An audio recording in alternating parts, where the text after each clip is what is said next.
जय हिंद दोस्तों, आप लोग कैसे हैं? सभी दोस्तों गुड मॉर्निंग। दोस्त इतना पढ़ के जाएंगे, जितना हम पढ़ा दे रहे हैं दोस्त निश्चित रूप से पेपर में बहुत अच्छा कर पाएंगे। जब कब अच्छा कर पाएंगे? जब आपका बेस क्लियर रहेगा, जब आपका कॉन्सेप्ट क्लियर रहेगा, अब जब आपको फार्मूला अच्छी तरह से आपके दिमाग में सेट रहेगा तो निश्चित रूप से वहां बेटर करेंगे। आइए हर एक सवाल का फार्मूला लिखते हुए और दोस्त आसान भाषा में समझने का प्रयास करते हैं। सवाल दिया गया, यदि एक घन का विकर्ण विकर्ण किसकी बात कर रहा है दोस्त? पहले घन की बात कर रहा है, इसके विषय में आप जानेंगे। और विकर्ण दिया गया है, आपको दिया है तो इसका वॉल्यूम क्या होता है किसका? घन का। अर्थात if the diagonal of the cube is the under root 12 centimetre then the what is the volume in the cubic centimetre. तो दोस्त घन का विकर्ण क्या होता है, फार्मूला क्या होता है उसको लिखेंगे। घन का आपको ये याद रखना पड़ेगा, घन का विकर्ण क्या होता है। ये तो मान दिया गया, लेकिन फार्मूला भी आपको पहले नोट डाउन करेंगे, तभी आप सवाल का जवाब आसान तरीके से दे पाएंगे। इसका विकर्ण होता है दोस्त कड़ी में 3। दोस्त क्या होता है? ए क्या है दोस्त? घन की ये क्या है? भुजा है। दोस्त इसको नोट डाउन करेंगे। ये तो फार्मूला हो गया। और दोस्त ये जो फार्मूला है यह विकर्ण है, तो विकर्ण किसके बराबर होगा? जो सवाल में दिया है दोस्त, यहाँ पर कड़ी में 12 के बराबर हो जाएगा। अगर यहाँ से सॉल्व करेंगे तो दोस्त ये बराबर आपको मिल जाएगा। क्या सकते हैं इसको दोस्त? ऐसे भी कर सकते हैं 4 इंटू कड़ी में 3, या इसको अलग अलग कर सकते हैं। जानते हैं 4 3 12 हो जाएगा। और दोस्त ऐसा हम इसलिए कर रहे हैं क्योंकि देखिए कड़ी में 3 नीचे दिया गया है, यह यहाँ से कट जाएगा। आप जानते हैं 4 का स्क्वायर रूट वर्गमूल 2 होता है, अर्थात भुजा निकल गई तो दोस्त उसका वॉल्यूम कितना आसान होगा। अब यदि आपको इसका फार्मूला पता हो दोस्त, किसका है यहाँ पर हम बात कर रहे हैं घन का। तो घन का दोस्त वॉल्यूम क्या होता है आप लोग जानते हैं, एक क्यूब होता है। अगर नहीं जानते लिख लीजिएगा। ये दोस्त एक क्या है? इसकी भुजा है। हमने देखिए ए का मान निकाला है, तो दोस्त यहाँ रखेंगे 2 का क्यूब, आप लोग जानते हैं 8 आ जाएगा। 8 क्या हो जाएगा? ये घन सेंटीमीटर, ऑप्शन नंबर ए। निश्चित रूप से आपको समझ आ गया होगा ये। तो दोस्त घन का फिगर क्या होता है थोड़ा ये भी देख लीजिए। घन इस तरह बनाया जाता है जिसकी कितनी फलकें होती हैं दोस्त? इसमें 6 फलकें होती हैं। आप काउंट करके दे सकते हैं। इसकी 6 फलकों आपस में बराबर होती हैं। जो भी ये साइड, इस तरह सारी साइडें आपस में बराबर होती हैं। तो घन का विकर्ण क्या होता है? कड़ी में 3a। और दोस्त वॉल्यूम क्या होता है दोस्त? क्या होता है यहाँ पर? एक ही होता है। और ये पूछ सकता है इसमें घन का दोस्त क्या पूछ सकता है? पृष्ठीय क्षेत्रफल, उसको भी नोट डाउन करेंगे। दोस्त क्या होता है? या एरिया कह सकते हैं, या पृष्ठीय क्षेत्रफल 6a², इसको भी आपको नोट डाउन करना चाहिए। तो दोस्त हम लोगों ने यहाँ पर देखिए, इसको मैं हटाता हूँ। तो हम लोगों ने देखिए क्या क्या सीखा। घन का विकर्ण याद रखिए, इतना फार्मूला है। उसके बाद दोस्त हमने देखिए उसके बाद क्या सीखा, उसका देखिए वॉल्यूम सीखा, आयतन भी याद रखिए। क्योंकि यहाँ पर अगर दोस्त यहाँ पर पूछे घन का फिगर इस तरह रहता है। घन में जो 6 फलकें होती हैं, सारी 6 फलकें जो है उसके फेसेस आपस में बराबर होते हैं। इसका पृष्ठीय क्षेत्रफल 6a² होता है। इतना नोट डाउन करेंगे। और दोस्त इसी प्रकार दोस्त एक घन से सवाल आते हैं, या दोस्त कहते हैं घनाभ से भी सवाल पूछे सकते हैं। आइए दोस्त घनाभ के जो मोस्ट इंपॉर्टेंट सवाल है उसको आइए डिस्कस करते हैं। अगर आपका घन का कंसेप्ट क्लियर हो गया होगा दोस्त, घनाभ का भी कंसेप्ट क्लियर हो जाएगा। दोस्त आइए सवाल को एक बार पढ़ लेते हैं। कहा किसी घनाभ की भुजाओं का अनुपात। इसका मतलब दोस्त आपको देखने को लगा अनुपात अलग अलग दिया है भुजाएं, अर्थात कह सकते हैं इसका मतलब घनाभ की भुजाएं क्या होती हैं? 3 अनुपात दिया है, अर्थात 3 भुजाएं होती हैं, तीनों अलग अलग होती हैं। यही से आपको कंसेप्ट क्लियर हो गया है। कहा इसका पृष्ठीय क्षेत्रफल करा 88, यहाँ पर आएगा सेंटीमीटर स्क्वायर। तो घनाभ का आयतन ज्ञात करना है। कहा the side of the cuboid are the ratio 1:3, the surface area 88 centimetre square, the volume of the cuboid. तो दोस्त पहले देखिए कंसेप्ट क्या करेंगे। पहले तो आपको भुजाओं का अनुपात दिया है, तो दोस्त हम जानते हैं यल का मान लेते हैं कि अनुपात हटता तो x आएगा या 1x आएगा। उसी प्रकार दोस्त क्या होगा, b का मान क्या हो जाएगा, यहाँ 2x हो जाएगा। अनुपात हटा रहे तो साथ में x भी आ रहा है, इसको नोट डाउन करेंगे। h का मान क्या हो जाएगा दोस्त, यहाँ पर ये 3 क्या हो जाएगा x। अब सवाल करा इसका पृष्ठीय क्षेत्रफल, तो पृष्ठीय क्षेत्रफल दोस्त आपको नोट डाउन करना चाहिए। क्या होता है एल बी प्लस क्या होता है बी, यहाँ लिखेंगे बी एच प्लस क्या होता है एच एल। ये इतना इसका क्या होता है पृष्ठीय क्षेत्रफल होता है, ये फार्मूला इतना होता है। लेकिन सवाल में भी दिया गया है करा ये 88 के बराबर होगा। अब इसको सॉल्व करेंगे अर्थात पेयर में इन दोनों को गुणा करेंगे, देखिए क्या आ जाएगा 2x² आएगा। तो डायरेक्ट करेंगे देखिए 2 इंटू और यहाँ पर क्या करेंगे यल बी में दोनों गुणा करेंगे 2x² आएगा, तो दोस्त लिखेंगे 2x² प्लस यहाँ बी एच मतलब क्या होगा, यहाँ लिखेंगे 3 दूनी क्या हो जाएगा 6x² होगा और प्लस क्या होगा एच एल मतलब हो जाएगा 3x² इक्वल टू दोस्त 88 दिया गया है। अब इसको सॉल्व कर सकते हैं तो क्या हो जाएगा 2 इंटू, अब दोस्त यहाँ पर क्या हो जाएगा इसको हम जोड़ सकते हैं, देखिए 6 3 9 2 11, तो दोस्त 11x² इक्वल टू क्या होगा 88। अब दोस्त यहाँ पर क्या होगा 11 8 88, इसे कटाएंगे 2 चौक 8। अब जानते हैं तो x² बराबर इतना आ गया।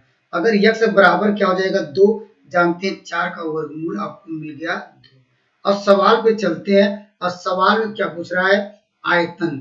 आयतन क्या होता है दोस्त, आयतन यहाँ लिख लेते हैं, आयतन इक्वल टू क्या होता है दोस्त किसका आयतन, इसका आयतन दोस्त आपको नोट डाउन करेंगे, इसका होता है यल दोस्त क्या है बी एच।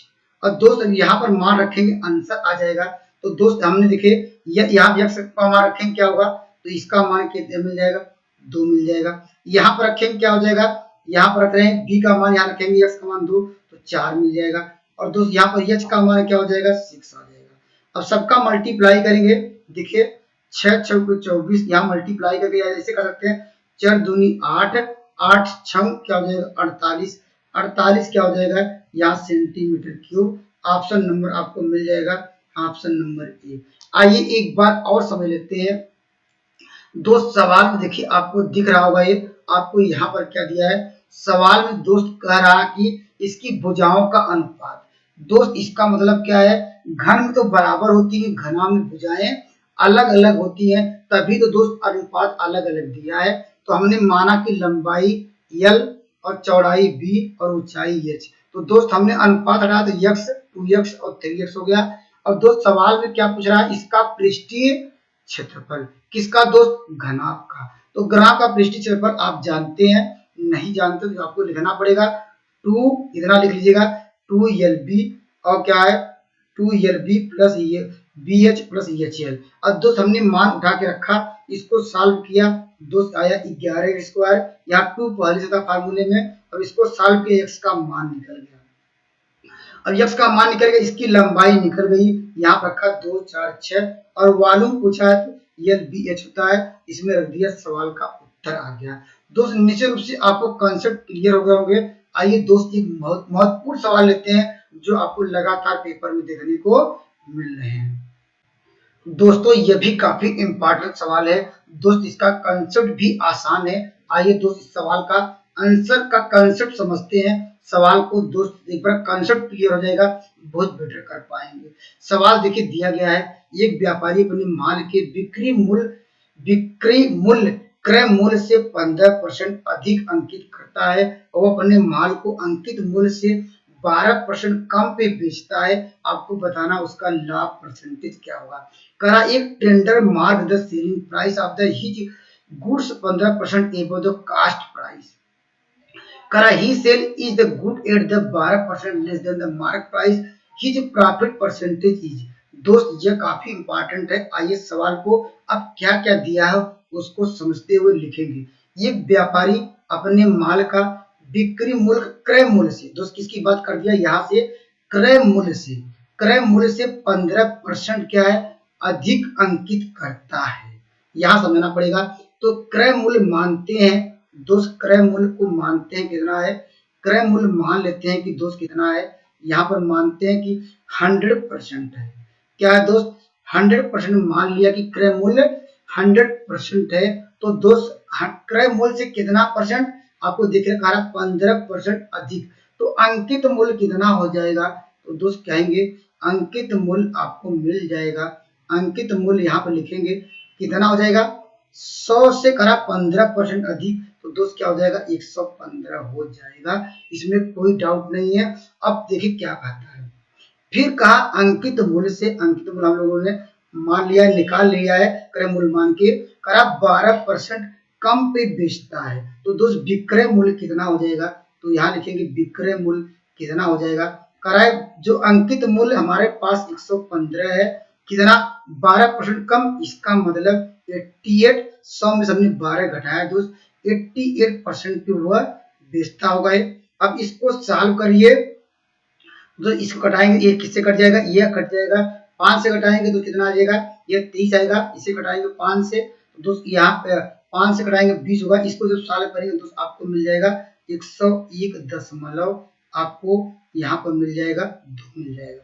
इतना कर सकते हैं, इतने कर सकते हैं, इसका क्या हुआ, यह मेरा क्या हुआ, यह विक्रय मूल्य हुआ। अब दोस्त आप लोग जानते हैं, क्या जानते हैं दोस्त, जब भी लाभ और हानि की गणना की जाती है, किससे की जाती है, हमेशा दोस्त इसके या मेरा क्रय मूल्य से और दोस्त मेरा विक्रय मूल्य से की जाती है। दोस्त हमने क्रय मूल्य निकाल लिया और विक्रय मूल्य भी निकाल लिया, तो दोस्त लाभ कितना हुआ है, तो लिखेंगे लाभ कैसे निकालेंगे, लाभ बराबर क्या होता है, विक्रय मूल्य माइनस क्रय मूल्य। तो दोस्त विक्रय मूल्य कितना है 101.2 है, अब क्रय मूल्य 100 है, घटाएंगे तो वही लाभ होगा, तो घटाएंगे कितना आएगा, तो 1.2 आ जाएगा, लाभ होगा। लेकिन सवाल में लाभ परसेंटेज पूछ रहा है, तो दोस्त लाभ परसेंटेज कैसे निकालेंगे, तो दोस्त हमेशा मल्टीप्लाई करते हैं 100 का, हमेशा उसके क्रय मूल्य से भाग देते हैं, क्रय मूल्य हमारे पास 100 है, तो यह 100 कट जाएगा, या इसको सॉल्व करेंगे क्या आएगा, इसको लिख सकते हैं 12/22 हटाएंगे तो क्या आएगा, यहाँ पर 10 आ जाएगा, इसे घटाएंगे ऊपर आएगा 6, 2 से इसे घटाएंगे 5, या इसको लिख सकते हैं एक सही दोस्त 1/5, ऑप्शन नंबर बी। दोस्त आइए एक बार और समझते हैं, आपको कंसेप्ट क्लियर हो जाए। दोस्त सवाल में कहा कि, सवाल अब ध्यान से पढ़िएगा, सवाल में कहा कि एक व्यापारी अपने माल के विक्रय जो बिक्री क्रय, तो क्रय मूल्य से, क्रय मूल्य मानते हैं तो 100 मान लिया, तो कहा कि 15% अधिक, तो उसका अंकित मूल्य 115 होगा। अब करा अंकित मूल्य जो करा कि 12% कम, 12% कम कर दिए, अर्थात 88% बेचता है, उसका सेलिंग प्राइस आ गया। अब घटाया, आप जानते हैं लाभ हानि की गणना हमेशा उसके क्रय और दोस्त विक्रय मूल्य से की जाती है। क्रय मूल्य मुझे पता चल गया 100, दोस्त विक्रय मूल्य आप निकाल सकते हैं, हमने निकाला 101.2 आया। तो लाभ कैसे निकला, तो विक्रय मूल्य से क्रय मूल्य घटाया, वैल्यू ज्यादा आई तो इसलिए लाभ हुआ, अगर वैल्यू कम आती तो हानि आता, लेकिन लाभ आया 1.2, लेकिन सवाल पूछ रहा परसेंटेज में दोस्त, इसीलिए हमने मल्टीप्लाई किसका किया, 100 से मल्टीप्लाई किया और क्रय मूल्य से भाग दिया, 100 से कट गया, सॉल्व किया, आंसर नंबर बी। अगर दोस्त मेरे कंसेप्ट आपको पसंद आ रहे हैं और दोस्त मेरी जो कमियां हैं उसको जरूर शेयर करिए, जिससे मैं अपनी कमियों को सुधार कर पाऊं, या जो और कंसेप्ट और अच्छा क्लियर कर पाऊं, कमेंट जरूर करिएगा। जय हिंद दोस्तों, नेक्स्ट वीडियो में मिलेंगे।